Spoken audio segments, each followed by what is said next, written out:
नमस्कार, मध्य प्रदेश की बात देख रहे हैं आप। मैं हूं पुनीत पाठक। पिछले कुछ वक्त से प्रदेश में कुछ ऐसा हो रहा है जो मध्य प्रदेश के मूल मिजाज से मेल नहीं खाता। कुछ ऐसी हरकतें हो रही हैं जो सामाजिक सौहार्द को बिगाड़ने के मकसद से की गई। इन घटनाओं की पड़ताल में कुछ ऐसे चेहरे उभरे हैं जो साजिश के सूत्रधार दिखते हैं। उनके पाकिस्तान से लेकर तालिबान तक के कनेक्शन भी सामने आ रहे हैं। अब इसके पीछे मकसद किसका कामयाब हो रहा है, क्यों वक्त रहते इन पर लगाम नहीं कसी जा रही है, आप और हम इस पर क्या कर सकते हैं, हर पहलू पर बात करेंगे। पहले रिपोर्ट देख लें।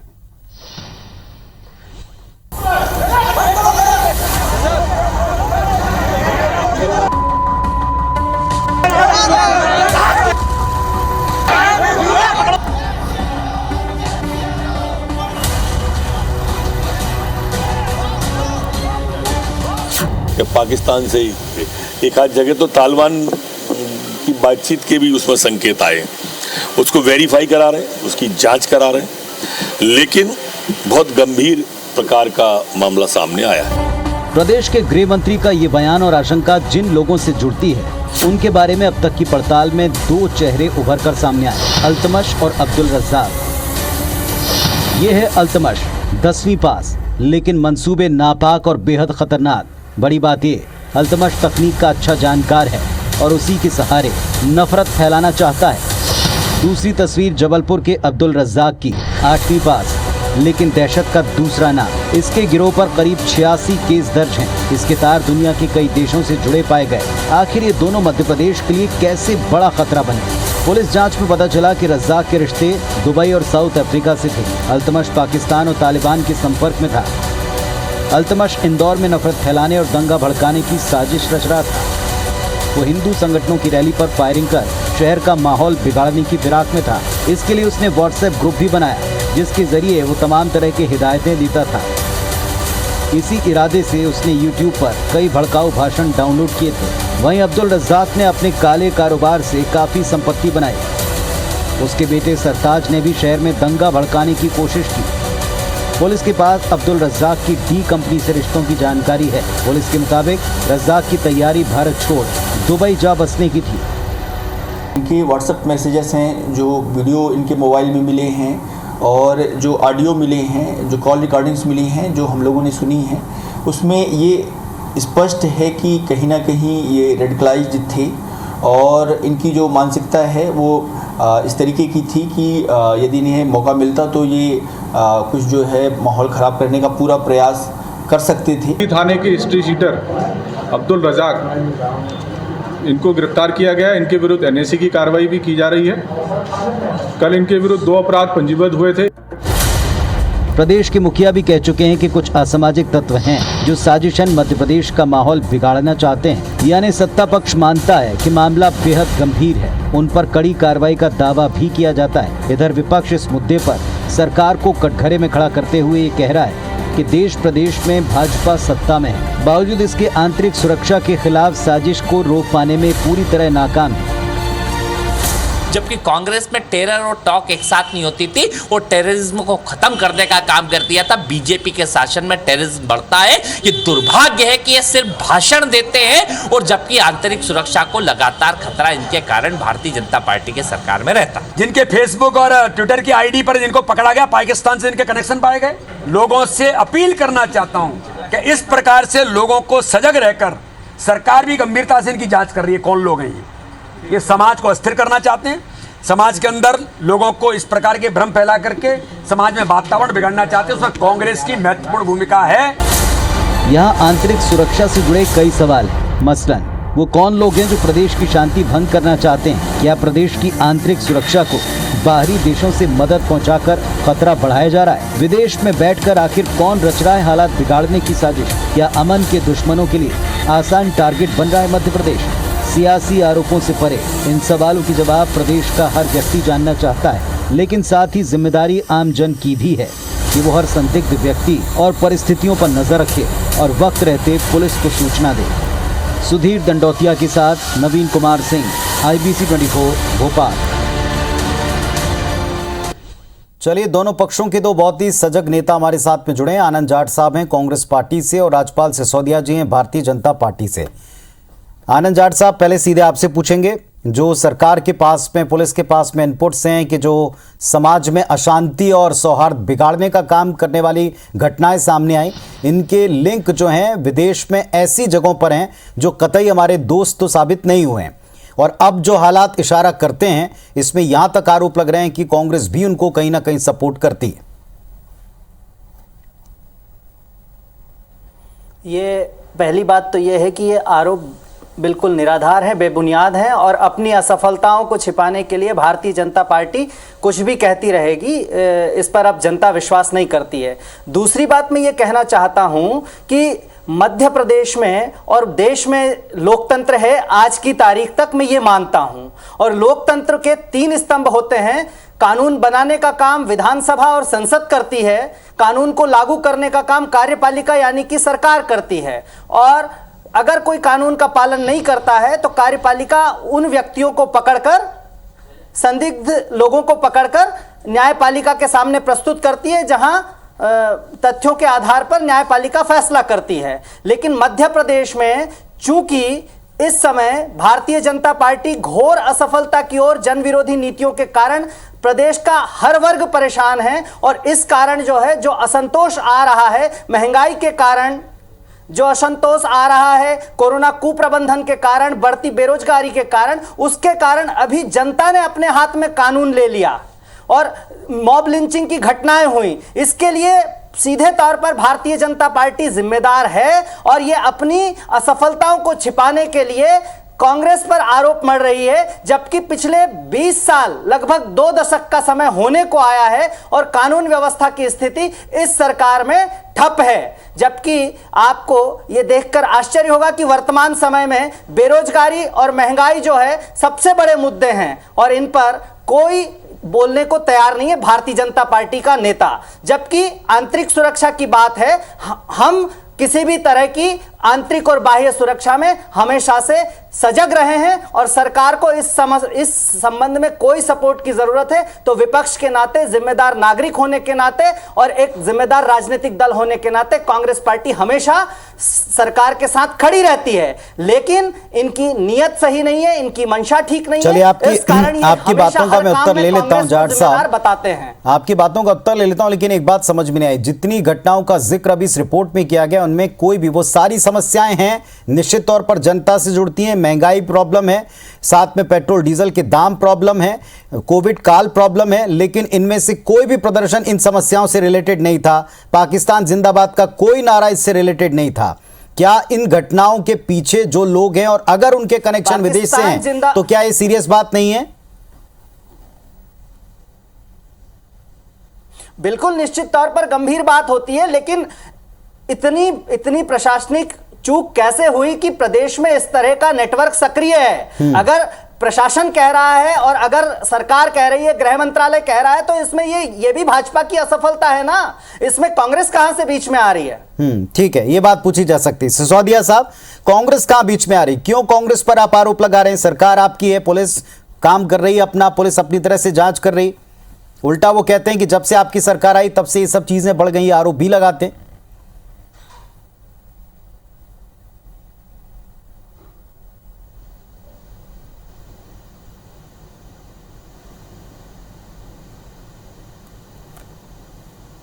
राजपाल जी, हम आपकी आवाज सुन नहीं पा रहे हैं। मैं आपको बताना चाहता हूं कि जब मध्य प्रदेश में दिग्विजय सिंह जी की सरकार हुआ करती थी, उस समय किस प्रकार से सिमी की गतिविधियां मध्य प्रदेश में फल फूल रही थी, क्या हमने नहीं देखा? क्या हमने उस समय ये नहीं देखा कि उज्जैन के नागदा के पास में झिरनिया के अंदर आधा कुआं हथियारों से भरा हुआ मिलता है? क्या हमने उस समय उन गतिविधियों को देखते हुए, जब मध्य प्रदेश में भारतीय जनता पार्टी की सरकार बनी, तो हमने सिमी के गुर्गों को मारने का काम किया और सिमी को प्रतिबंधित करके मध्य प्रदेश से खदेड़ने का काम किया है? क्या मध्य प्रदेश की जनता ने वो नहीं देखा जब मध्य प्रदेश अविभाजित था और इस प्रदेश के गृह मंत्री लखीराम कावरे जी की हत्या नक्सलवादियों ने की थी, तब सरकार कांग्रेस की थी। परंतु हमने इन प्रकार की घटनाओं को कभी भी अंतर्राष्ट्रीय स्तर पर इस तरीके से ले जाने का काम नहीं किया जिससे मध्य प्रदेश में भय और भ्रम का वातावरण पैदा हो। आज अगर इंदौर के अंदर कोई चूड़ी बेचने वाला छद्म रूप धरकर आता है और किसी बहन बेटी के साथ अत्याचार करता है, यौन अपराध करता है, पास्को के तहत उस पर कार्रवाई होती है और तुरंत प्रतिक्रिया में अगर वहां के 4 नौजवान उसके साथ हल्की फुल्की मारपीट पिटाई कर देते हैं तो उसको लिंचिंग नाम दिया जाता है इस कांग्रेस के द्वारा। प्रदर्शन करते हैं कांग्रेस के कार्यकारी अध्यक्ष लिंचिंग नाम देके। आनंद जाट विद्वान है, मैं उनसे पूछना चाहता हूँ लिंचिंग का मतलब क्या होता है? लिंचिंग का मतलब होता है कि बिना कारण के किसी को पीट पीट के मार देना। क्या वहां बिना कारण था? क्या हमारी बहन बेटी के साथ वहां अत्याचार नहीं हुआ था? और जब किसी की बहन के साथ अत्याचार होगा तो वो भाई क्या करेगा? सबसे पहले प्रतिरोध करेगा ना, हटाएगा ना, उसे हटाने के लिए बल प्रयोग करेगा ना। वही किया ना हमारे उन भाइयों ने इंदौर के। परंतु कांग्रेस ने उसको हैशटैग मॉब लिंचिंग लिखकर पूरे देश भर के अंदर, पूरे विश्व के अंदर उसको प्रचारित करने का काम किया। और नतीजा क्या हुआ? मध्य प्रदेश का एक आभा मंडल ऐसा बनाने का काम कर रही है कांग्रेस कि यहाँ मॉब लिंचिंग हो रही है, जबकि वो घटना की प्रतिक्रिया थी। कोई रिएक्शन होता है, एक्शन होता है तो उसका रिएक्शन था। हाँ नहीं, लेकिन मैं एक जरूर सवाल मानता हूं कि मध्य प्रदेश सरकार, नहीं मेरी बात एक पूरी सवाल, हो जाए। बिल्कुल आप अपनी बात पूरी कीजिएगा। अपराधियों को तत्काल पकड़ने का काम किया। मध्य प्रदेश की सरकार ने, पुलिस ने दोनों पक्ष में कार्रवाई करना, एक तरफा कार्रवाई। लेकिन आपने अभी दिग्विजय सिंह के शासनकाल का जिक्र किया। दिग्विजय सिंह का शासनकाल के बाद 15 वर्ष बीजेपी शासनकाल में रही। आप स्वयं कह रहे हैं कि पूरा नेटवर्क उखाड़ फेंका, अब ये वापस जड़ें कैसे जमा रहा? ध्वस्त करा, हमने ध्वस्त करा उस नेटवर्क को। परंतु अब नए स्वरूप में इंदौर कलेक्टर का बयान, अगर आप में गौर कराना चाहता हूं आपके माध्यम से, इंदौर कलेक्टर ने बयान दिया कि ये जो चूड़ी वाली घटना है, इस घटना के पीछे और तमाम प्रकार की जो ये घटनाएं हो रही मालवा में, विशेष करके इसके पीछे किसी का हाथ है तो पॉपुलर फ्रंट ऑफ इंडिया उसका नाम आया है। उसको प्रतिबंध लगे मध्य प्रदेश में, उसकी एक्टिविटी पे प्रतिबंध लगे। इसके लिए मध्य प्रदेश की सरकार ने लिखने का काम किया गृह मंत्रालय को। मध्य प्रदेश गृह मंत्री जी ने बयान दिया इसके ऊपर।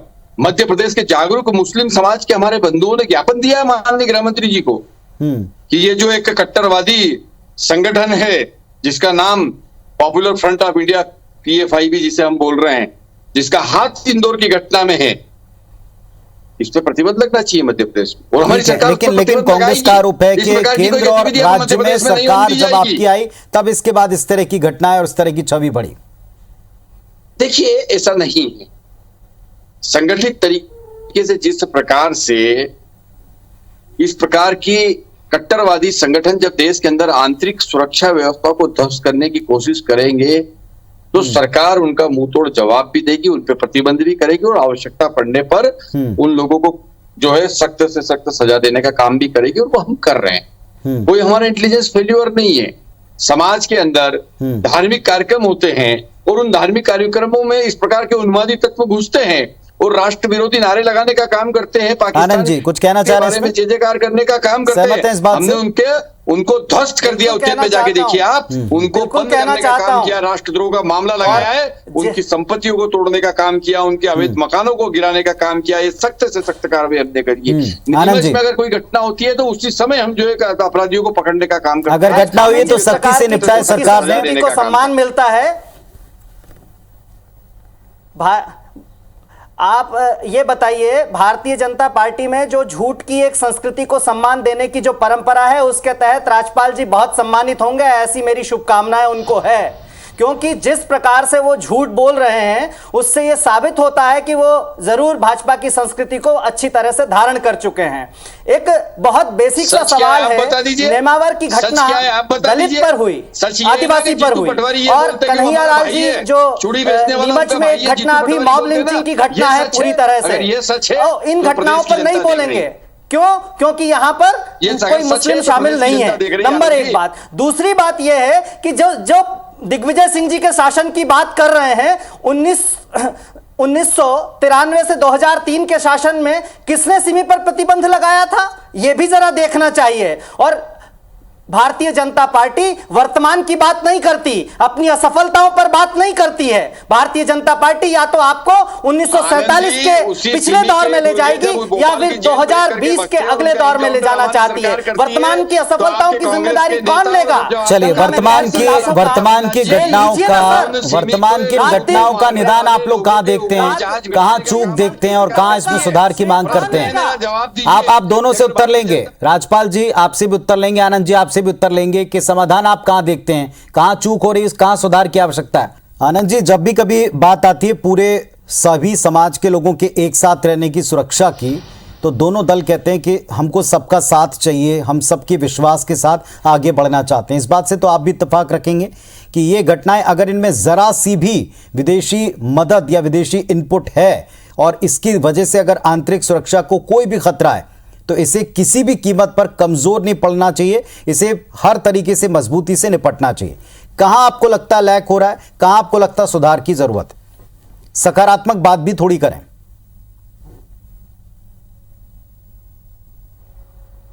देखिए, मैं बहुत स्पष्ट तौर पर बात करना चाहता हूं कि अर्थव्यवस्था जिस प्रकार से वर्तमान में शिवराज सरकार और केंद्र में मोदी सरकार हैंडल कर रही है, उसके कारण समाज में वैमनस्य बढ़ रहा है, असंतोष बढ़ रहा है, लोगों की आमदनी नहीं है। आप बताइए कि 115 रुपए लीटर पेट्रोल डलवाने वाला व्यक्ति, कोई भी वो व्यक्ति जिसकी कमाई जो है वो बेईमानी से नहीं आती है, वो 115 रुपए लीटर पेट्रोल डलवाकर खुश नहीं हो सकता। नंबर एक बात। दूसरी बात यह है कि 150 रुपए लीटर खाने का तेल हो गया है। आप किसी भी भारतीय जनता पार्टी के नेता से ये पूछ लीजिए कि वो रोजगार पर क्या बात करना चाहते हैं। नौजवान को काम नहीं है, किसान को दाम नहीं है। सर, थोड़ा सा आज के मुद्दे पर रहेंगे क्या? बात करने वाली सरकार, आनंद जी, आज ही के मुद्दे पर बात कर रहा हूं कि तालिबान से बात करने के लिए प्रधानमंत्री की राजनयिक जो है कतर में दोहा के अंदर बातचीत कर लेते हैं। और एक समय वही प्रधानमंत्री कह रहे थे कि गुड तालिबान और बैड तालिबान क्या होता है, और बैड आतंकवाद और गुड आतंकवाद क्या होता है। तो आज जो है इनके पास कोई स्कोप नहीं है बोलने का। जब जनता के मुद्दों पर बात करने की बात आती है तो बिल्कुल बात नहीं करेंगे। और इसका सॉल्यूशन यह है कि अगर आंतरिक सुरक्षा पर कोई भी दिक्कत आ रही हो और विपक्ष का साथ चाहिए हो तो हमारा बलिदान का इतिहास रहा है हमारी पार्टी का, और हम पूरी तरह से साथ खड़े हैं। फाइनल कमेंट आपका राजपाल जी। व्यक्ति को जबरदस्ती झूठे आरोप में फंसाया गया तो हम इस पर चुप नहीं रहेंगे। ये बहुत स्पष्ट कर दे रहे हैं मध्य प्रदेश के अंदर कि मध्य प्रदेश में अगर भोपाल की जेल ब्रेक करके सिमी के गुर्गे भगते हैं और भारतीय जनता पार्टी की सरकार में उस समय के बहादुर पुलिस अधिकारी उनका एनकाउंटर करते हैं, तो जैसे ही सरकार प्रशासनिक असफलता थी कि गुंडे भाग गए जेल से, उस असफलता को छिपाने के लिए कांग्रेस पर आरोप मत लगाइए। आप अपनी जिम्मेदारी समझिए। सत्ता में आप है राजपाल जी, आनंद जी बताएं, सत्ता में आप बैठे हैं, आप अपनी जिम्मेदारी समझिए। जेल ब्रेक करके लोग निकल जाते हैं अपराधी, और आप कहते हो कि कांग्रेस का हाथ है। जो इनकाउंटर हुआ था सिमी के आतंकवादियों का, उस पे पुलिस अधिकारियों के खिलाफ जांच बिठाने का काम कमलनाथ जी करते हैं। सिमी पर प्रतिबंध लगाने वाली दिग्विजय सिंह सरकार थी, और मुझे गर्व है कि वो हाथ के पंजे की सरकार थी। कांग्रेस और पाकिस्तान का रिश्ता क्या कहलाता है? ये वही कांग्रेस है जो देश के प्रधानमंत्री को तालिबान और मोदी जी का रिश्ता क्या कहलाता है? तालिबान और राजपाल जी, आनंद जी, बात घूम फिर कर फिर एक दूसरे पर राजनीतिक आरोपों पर आ जाती है। लेकिन क्या ये बात ज्यादा उससे गंभीर नहीं है जिस पर आप डिबेट कर रहे हैं? पाकिस्तान से मदद मांगने जाते हैं, ये यही कांग्रेस का चरित्र है। इस कांग्रेस के चरित्र को देश की जनता समझ चुकी है, इसीलिए कांग्रेस को चलिए लगता है दोनों पक्षों को सुनने के बाद जनता को ही समझदार होना पड़ेगा, जनता को ही समझना पड़ेगा। जनता को इस सजगता से अगर कोई एजेंडा चला रहा है तो उसे पहचाने, अगर उस एजेंडा को ब्रेक करने वाले व्यक्ति को कोई टारगेट कर रहा है उसे भी पहचाने। जो दोनों पक्ष हैं उनको आपने सुना, लेकिन मुद्दा गंभीर है। सजग रहकर आंखें खोलकर समझकर रिएक्ट करें, क्योंकि अगर किसी रिएक्शन से पूरा माहौल बिगड़ता है तो इससे नुकसान कहीं ना कहीं आपको हमको भी होता है। बहुत बहुत धन्यवाद, नमस्कार।